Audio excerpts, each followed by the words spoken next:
signé en 2008 entre le Congo et les entreprises d'État chinoises, prévoyant la construction d'infrastructures comme des hôpitaux, des écoles et des routes en échange d'un accès aux richesses minières du pays pour les entreprises chinoises.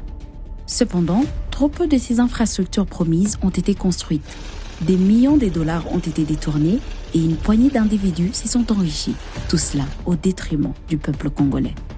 L'une des sociétés au cœur de ces détournements de fonds est Congo Construction Company, détenue à 80% par les Chinois David Douay et 20% par l'actuel ministre Guy Loando. Cette société, qui a agi comme une société écran, a transféré près de 30 millions de dollars à des proches des Kabila et des investisseurs étrangers. Ces fonds provenaient des virements effectués par des sociétés suspectes établies dans des paradis fiscaux et par la société créée pour exécuter le contrat du siècle, la Sicomine. À qui ce fonds ont-ils réellement profité ? À des sociétés et proches de l'ancien président Kabila, dont les sociétés Sud Oil et Maz, qui ont reçu 1,5 million de dollars et avec lesquels Francis Selemani présente des intérêts forts, les entreprises Grands Élevages du Bas-Congo, MW Afritech et Carrières du Congo, qui ont reçu plusieurs millions de dollars et qui appartiennent à Alan Van et Marc Piebeux, ou alors Guy Loando, alors actionnaire de Congo Construction Company, pour ne citer que quelques noms.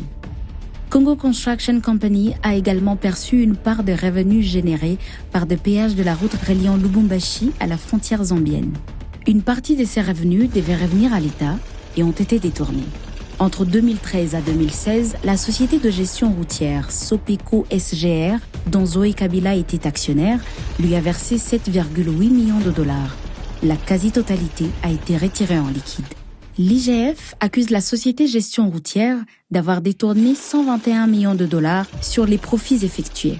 L'IGF met en exergue également la surfacturation de quelques infrastructures réalisées pour près de 500 millions, alors que l'actuel sénateur, M. Moïse Ekanga, était chargé de la bonne exécution du programme.